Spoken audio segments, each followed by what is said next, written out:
what's up, everybody, and welcome back to another Once a Nomad, Always a Nomad. On today's episode, we are going to be having Dani Musatti. Dani is a former coach with a very long, very impressive resume. So this should be another exciting episode, and let's go ahead and get right into it. What's up, everybody, and welcome back to another Once a Nomad, Always a Nomad. As you can hear, we have Dani. Dani, go ahead and introduce yourself.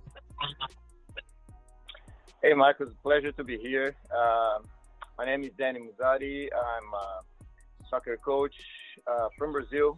Started my career in Brazil, worked for a few years in Corinthians Academy, had some experiences in Europe as well, and moved to the United States the end of 2009. And a few months later, I was blessed enough to meet Derek and become a coach for Nomad. Yeah, and awesome. And I remember when you first joined us, it was pretty cool, just to have someone with kind of like your resume join us. We're always looking for the best person to join our club, bring you into our staff. Marcos, I cut it off a little bit. Do you want to? Sorry, the last part. I basically said, like, it was cool to bring you in I think it was 2010. Yeah. 2010 was the year that I started over there. I remember that, I sent my resume in to Derek. To be fair, it's a funny story because when I arrived in the United States, there were so many leagues, so many things going on that I didn't know where should I go.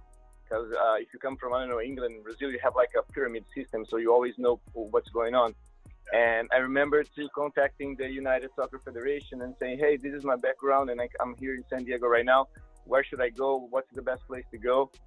And they say, go talk to Derek at Nomad. So, and then I sent my resume to Derek and he invited me over to handle a session over there. And it was an amazing session. That my first session over there, I still have the pictures. In this session was Joe Gallardo, Luca de la Torre, plays for now for Fulham, Alex Velela, so many great kids, 13, 14 years old, that I was like, really shocked and impacted with the quality of the players that I had on my first session over there. And from there, everything developed into a great relationship that I had the opportunity to be around many teams, VA and youngers, and it was an amazing experience, all the moments that was there. But the first one, I remember that Derek was so, like, I never had a first contact with a club where a person would be so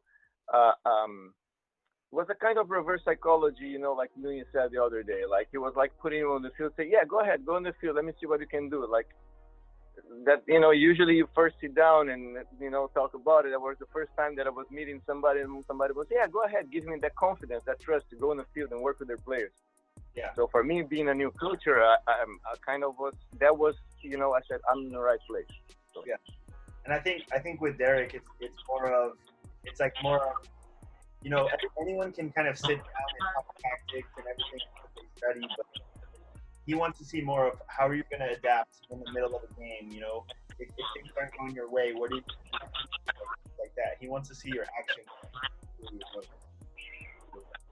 Yeah, I think that this was great because Derek was still is, to be fair, but my mentor in everything that sometimes I need an advice or something like that, because he kind of was show me it is the way that works over here. And for me, learning a new culture was very important to be engaged in the soccer community. So then from there, everything that it happened was becoming normal. I was learning every day, and it was a great experience. I remember that first session that I think was Melvin. There was the coach and Fernando. Yeah. And I saw like a great environment going on, because I was looking in the other side. It was like the academy team training and all these quality players on the same field, like proper soccer field that at the time wasn't that easy to find in San Diego. I don't know now because but back in 2009, it wasn't easy to find like a proper soccer field so good like Kinsale Field. So. Yeah, definitely. So yeah, we're gonna go ahead and jump into the questions. The first question I want to ask you is, like, what was it like for you when you first? Look, to me, of course, that I came here from the I think that when I say Brazilian academy, we can relate that to an English academy because we work pretty much the same way. So when I came here, I come all like with these ideas and trying to well, let's scout that game, let's doing this, let's doing that. And Derek, first thing he said, whoa, whoa, whoa, relax. We just started the academy. The academy has 2 years. This is what's going on. So the first impression that I had is like how fortunate I am to be participating in something that just started, to develop all the players and bring the same or mirror the same process and that we were doing maybe in my country, in other countries as well. So I saw myself like, okay, a piece to contribute to whatever was going on in a scenario to youth development.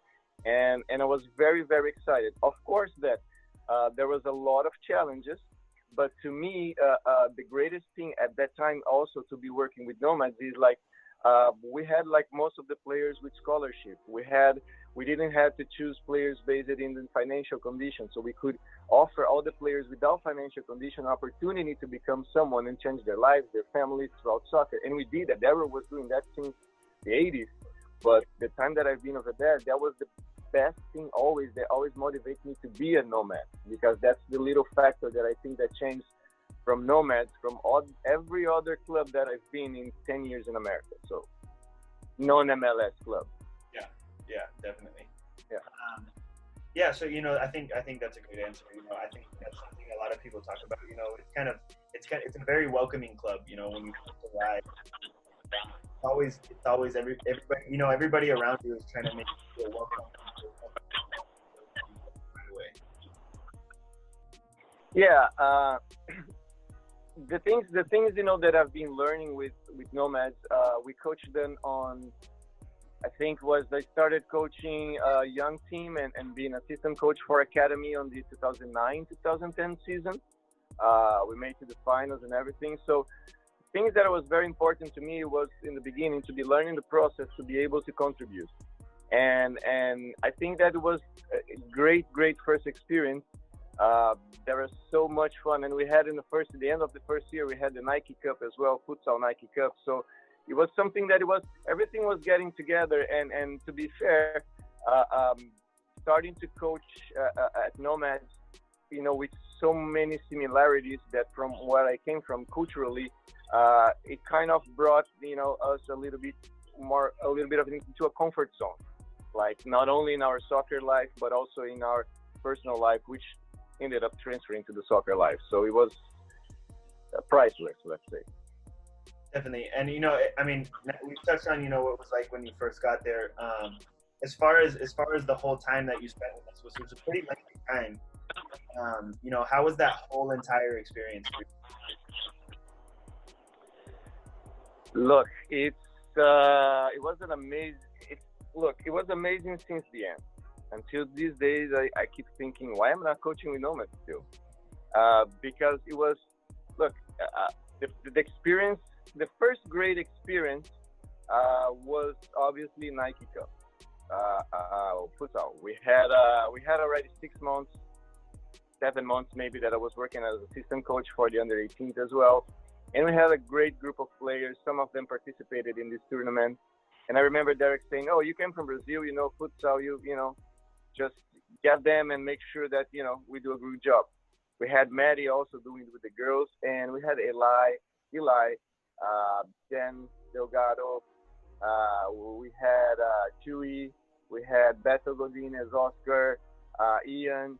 So we had a great team, right? And that led us to, represent the United States. We won the Nike Cup in the PKs in the final. I still have the videos, like sitting down with Derek. The best moment was, and I still watch that video, was sitting down aside Derek. And when the last PK, they were about to win the game and Oscar saved it, Derek was like, oh my God, like we were me and Derek were like in a World Cup final. It doesn't matter, Staples Center and everything. Then we end up winning, and it was so nice. I remember everyone from Nomads coming into the field, and we're making a party. The World Cup final 2010 that we end up representing United States against Mexico, under 19, I think it was, right? Yeah. And this was the first great experience that I had with Nomads. But there were so many, because every day going to the field, I had the experiences of parents, something that we don't have in our culture. So a lot of people say, oh, parents this, parents that, but the parents were so much important in Nomads to support me understanding the culture and knowing, the boundaries that I should be going in. So parents, staff, everyone on the field, every day was a different, great experience. No, it was that feeling because, to be honest, like one thing that I felt that we didn't have too much was like people attendance on the games, on the DA games. Yeah. And when I saw like the high school games and I saw like a bunch of people going, and I started to understand why for some very talented kids they still prefer playing high school than playing DA. There was a discussion at the time, so I kind of understood that, and that becomes evident when we had that final, because I think it was a Lakers game or a Clippers game that was going on after. And besides all the parents and everyone that from the families and from the other teams that were there was a huge amount of people that was passing by to go inside the arena that, we were playing right in the middle over there. So they were just getting over there. And then when the final started with the PKs, ended with the PKs, I remember people gathering and one on top of the other. And it was like, okay, now we have that, passion and emotion and adrenaline going on also for all the players. And it was a very, very nice experience. I mean, the other experience that I remember with Nomads that was equivalent to that in those terms was in 2015-16 season that we went to play the Final Four at the StubHub. That team with Augustine, Robert, and that amazing team. There was another time that we had, attendance to motivate, to put our players under, that adrenaline mode. Yeah. You know what I mean? So I think that was the uniqueness about those two opportunities. But there were so many, as I said, Marcus, so many great opportunities. I think that there was a year, 2011, 10, 11 or 11, 12, that we had a director coaching the part in the team, and Derek, stayed alone with two teams. Yeah. And I was helping him on two teams, and during the game he was, he always chose one, and I had to do the other one because of logistics. And my biggest concern was to be able to be, accountable for the trust that he was giving to me, and make sure that we were giving, something back, like leadership to the kids, or in terms of playing a good game. And we knew that U.S. scouts are always watching the game. Yeah. And I remember the first one was at that Kinsale Field. I still have the picture today, where he coached the one age group against the Galaxy, and he was exhausted after. And I was coaching the game against Kenny Arena Galaxies. And I was like, okay, and we ended up winning, I think 2-1 or something like that. So that was the first, like, I went home like with such a joy and pleasure, but not for the result. To be able to give that, for Derek, like the just distributing the confidence, the trust. Another game as well that I remember, we went to Sacramento and was, I think, California Development Academy and Dianza.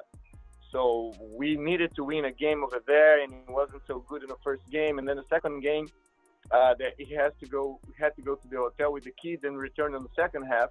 And I stayed kind of 40 minutes alone over there. When he came back, it was 1-0 for us, I think.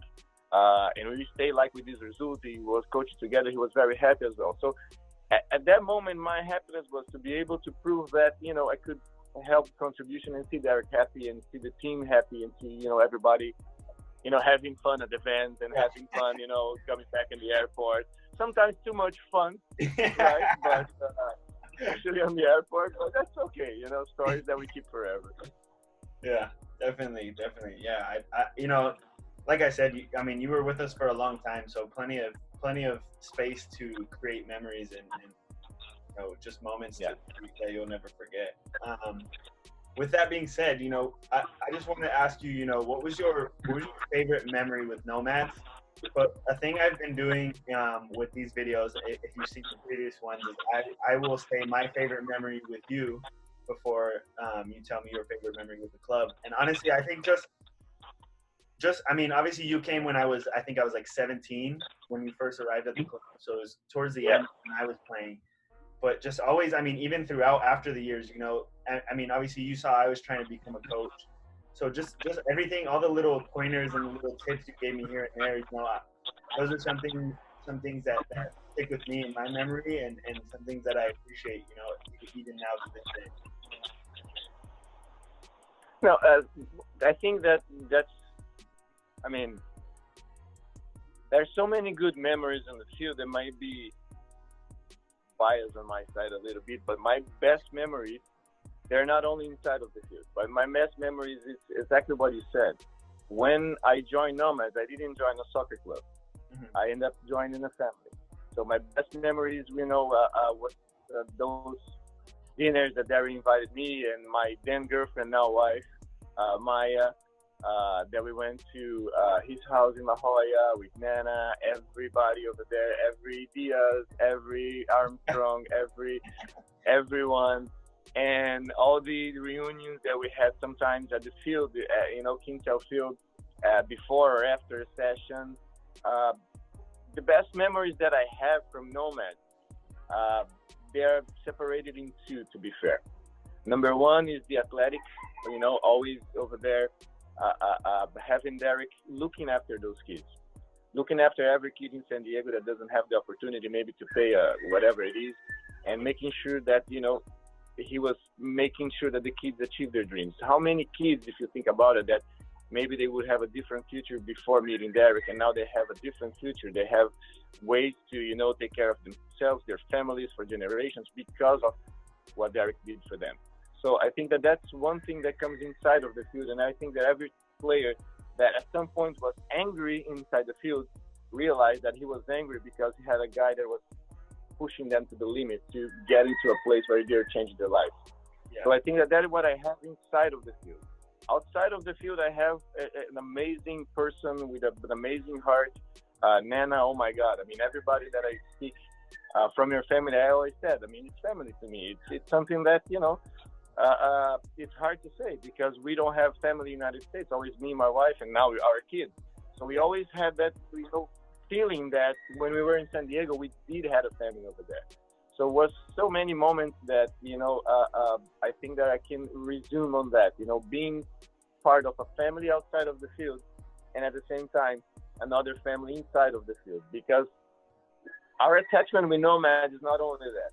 We've been Nomads from soccer as well. Me and my wife, we have, been around 16 countries. We are in Hawaii right now. So we are soccer nomads. Once a nomad, always a nomad, and we're going to be a nomad. So there was no better match than this for us. And it works so fine inside the field and outside the field, such synergy that I think that our values towards the game was what matched. And then consequently, our values outside of the game as a family, as a person, and things, that goes beyond the soccer field. Yeah, definitely. Yeah, I love that. I do remember all those dinners, all those, all the little get-togethers we always had. Everybody was there. Thanksgiving tournament check-ins. You know what I mean? Everyone's there. The players, the coaches, my brothers, my cousins. We were all there, all together a lot of the time. So, like you said, just to be able to build those connections was really awesome. Yeah, exactly, and it's something that stays forever. Never gonna be erased from our memories, from history, from soccer history. You can probably pick up together like 22 squads from players that already play a World Cup that came from Nomad. Yeah. So that's what is the beauty of the game. That's the beauty of everything that has been doing with Nomads, and we only hope that it can last for a longer period of time. Like Nomads can establish and keep there for a longer and long time, because it's something very important in not only the San Diego culture, but I think in the soccer culture. Every place that I travel here in America, that they ask you, where did you work here in America? And I say mostly with Nomads. Oh my God, you know Derek, you meet Derek. Oh, Nomads is so. Everybody knows Nomads. I think that apart from the MLS clubs, there's no team that's better known on the professional scenario than Nomad nationally. Everywhere. I've never been in a place that I say Nomad and people think, oh, who are they? Yeah. So I think it has been an honor, a pleasure, and who knows about the future? Maybe it's an honor, a pleasure again. Oh, once a Nomad, always a Nomad. You never know. Yeah, exactly. You never know. You could always come back. That would be. Obviously, we'd welcome you again. Yeah, just talking about Derek, I think it moves us pretty smoothly into the next question, And I enjoy this question a lot because I like to see, obviously, Derek's my grandfather, and I just like to see how other people see him and how other people remember him. So what is your favorite memory with or of Derek? So many. Let me get one now.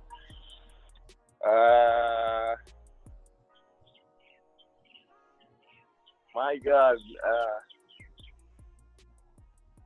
So I think that the so many, but I think it was that one that that that I said in the beginning. Seeing Derek suffering like a World Cup final and how happy he stayed when we won that Nike Cup after then PK. Because if you're telling the story you don't know, we have the video. I have the video, but if you're telling the story you don't know, we went to PKs in that game, and the other team they had the last PK was we missed one, and they had the last PK just to win. And Derek was like, "Oh my God, we did a good job. It's good, second place." And I say, "Wait, Derek," and I was like, "Come on, Oscar, come on." And then Oscar actually saved the last PK. I run into Oscar, like grabbing his hand and say, "You're gonna save the next one too." So he did, and then when we were champions, Derek was like, "Oh my God, I mean, that was crazy." And I could see like he was like I think 70 something at the time, and I could see his face like a 12-year-old boy that had won his first tournament. Yeah. And that was, I say, okay. And remember, I had known Derek only for 6 months. At that moment, I said, okay, he has passion for this. He loves it. It doesn't come from his words. It comes from inside. Yeah. So that's when I realized that I was, in the right place. So I think that was beautiful, beautiful, beautiful. And also the fun one, like it was the beautiful one. The fun one is always in a locker room, inside of the staff meetings. But one thing, right? All the meetings and staff meetings in locker rooms stay inside the locker room. So exactly. Let's stay with the other one. Yeah, definitely. I love that. And like I said, I think a couple of the other boys, you said like from the 15-16 season,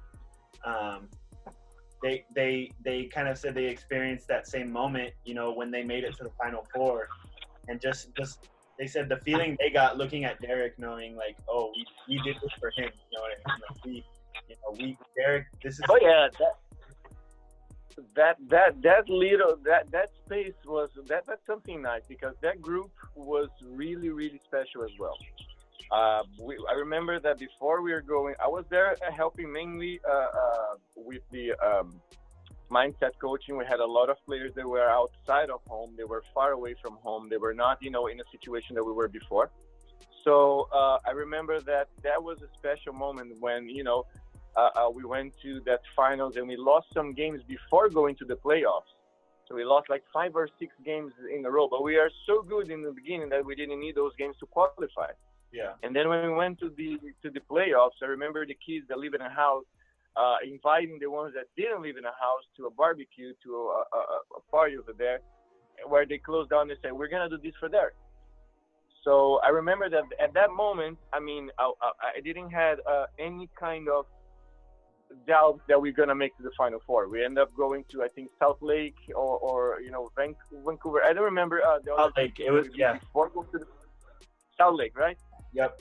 Nobody believed that we could beat Salt Lake in Arizona. So we went over there, we did the job, and we had another game prior to the Final Four. And on the semifinals was, we were winning Dallas, but again, we were playing, and I remember that, we were playing with everything with our heart against what was at the time. They had, 10 or 11 national team players, Dallas, and we did like an even game, like it was decided on overtime, with everyone exhausted. In could be a PK, could be 2-1 to us, could be 2-1 for them. The other coach, I remember, I think that it was more important to Derek and was the coach from Dallas. Forgot his name, but the director of coach and the coach from Dallas coming to Derek and praising him for what they have faced, saying I think was the most difficult game they had the whole season. Congratulations. I think that, if you're doing your job like Derek is doing for so long in La Jolla and getting the academy that has been champions for the past 2 years in every age group coming to you and say, you are the one doing the best job that I found so far. I think that, I remember that Derek was really, really pleased with that. I don't remember if that was the exact words. You always have to, consider that my English is not the best one. It's much better than when I came in, like 10 years ago. But, yeah, definitely. yeah. Yeah. I mean, honestly, like just so many. I think as you said, there's just so many to try and to tell them all within this little time period that we have to speak. It's never gonna happen because it could be an everyday thing that you create new memories with Derek. Things that you'll never forget with him. Oh yeah, as I told you, so many. There's so many people that also pass over there, like players, staff, that helped us to enjoy a little bit more of the time. There was that thing that when the kids were at Derek's house, and then after at that house over there forgot the neighbor, but the other house over there, I think it was the kids who look at Derek as their mentor, their father, grandfather, their more than only a coach. And I think that the important thing, and that's the basis of my work as a coach today. That synergy and that mutual respect between staff, players, everyone working in the same goal, under the same, respect, mutual trust, working as a family. Because then everything inside the field becomes a little bit easier. Our minds can, actually enhance our performance. I always say that, and it's beautiful to see the results in environments that work like that.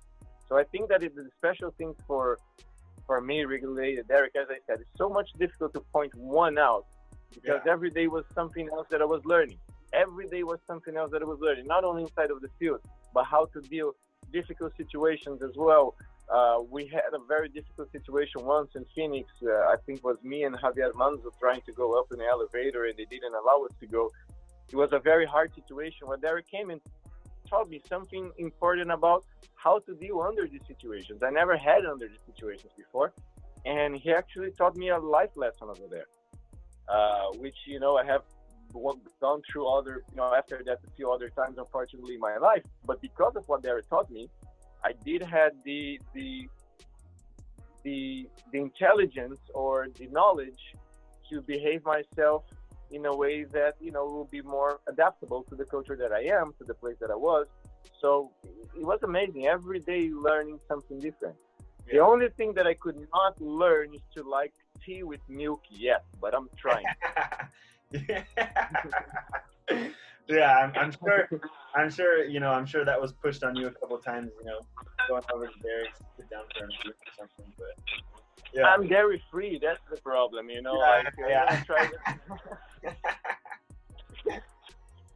yeah, man. Well, yeah, like I said, I love hearing the answers to this question because obviously, just to see all the different perspectives that kind of circle back to one thing, is that wherever you go in life after Nomad, you take little pieces of Derek with you, what I mean? And something that sticks with you again forever, just like Nomad. I think that, at this point, you can say that, I have 15 years career. Maybe 5 of them spent in Brazil, majority with Corinthians, 10 spent over here, at least half with Nomad. And if I look back and you ask, where your soccer house is, I think Nomad already surpassed Brazil, surpassed Corinthians, surpassed everything. I think my reference, it's Nomad, because I have 2 mentors in soccer. One is in Brazil, one is over here, which is Derek, and I live over here. So I think that the reality it's real.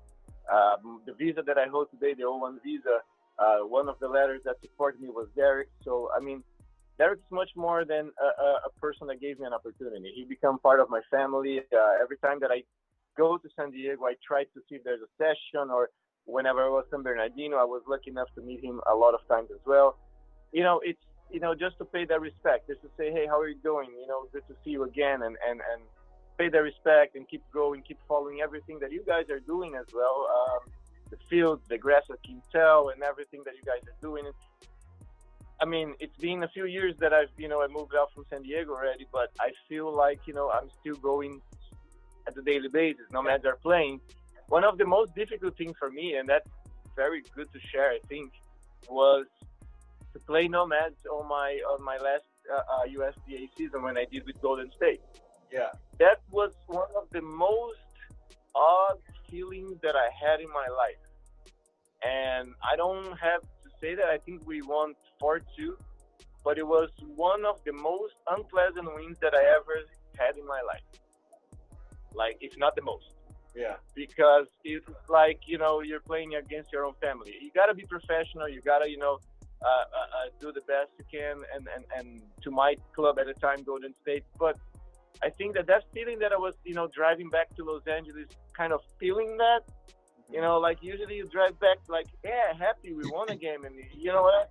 Yeah. And I was driving back like, yeah, something's not right. Like, whatever. I didn't post anything. I didn't,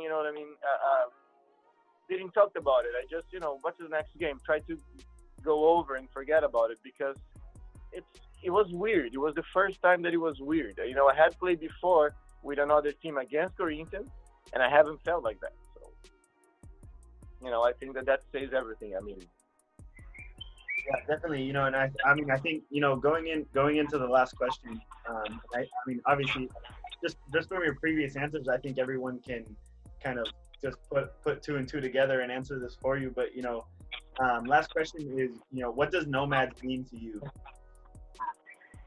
My family in America, my soccer inspiration, my mentorship in soccer, but most likely my family in America. I never been embraced and connected with, anything or anyone and maybe not even in Brazil other than our, blood family.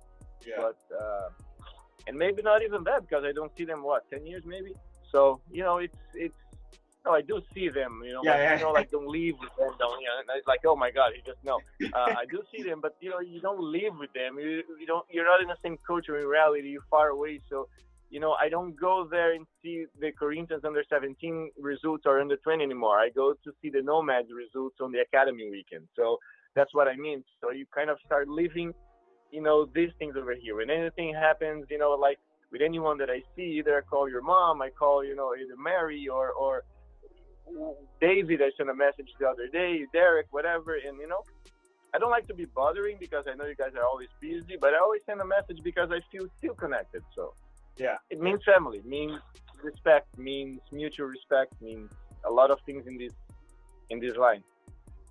Things that, just to add, things that unfortunately we have been able to always understand, always professionally as well. But, it was very hard for me to work around in San Diego, the reason that I left San Diego, if not on Nomad. Yeah. Because, the rivalry, you understand, surf and Nomads and everything. So, right. So it was very hard. I couldn't stay working at surf or other San Diego clubs. So. Yeah, definitely. And, I think you were just being there while you were there at the same time. And obviously I had grown up while you were there. It's like, just seeing what you put into the club, I think will forever be remembered. And, and that's what touched me a little bit because it's mutual. Nomads forever is going to be in my heart. And as I told you, nobody knows about the future.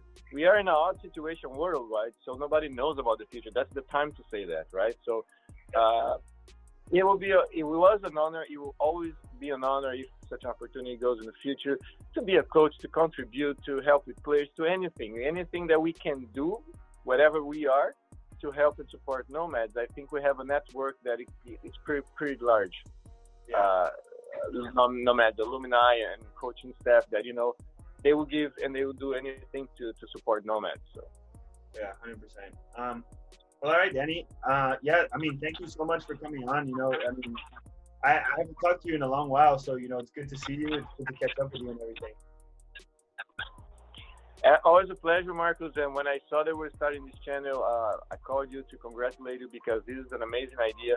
I hope that many other people can see the good that you're doing over here, and not only for Derek but for everything that Derek represents to U.S. soccer. So that's great, and everything that Derek and Nomad represent. So it has always been a pleasure to speak with all of you guys. As I said, family, and I really hope that this channel keep growing, and maybe you can put a Liverpool jersey behind as well. Never. No, I know. Never. I'll never do that. Just joking. Just teasing you. Yeah, well, I mean, so again, thank you so much for coming on. That's going to wrap it up for today's episode, guys. I will see you next time. Thank you guys so much for watching the video. We have many more episodes to come, so don't forget to like, subscribe, and I will see you guys next time.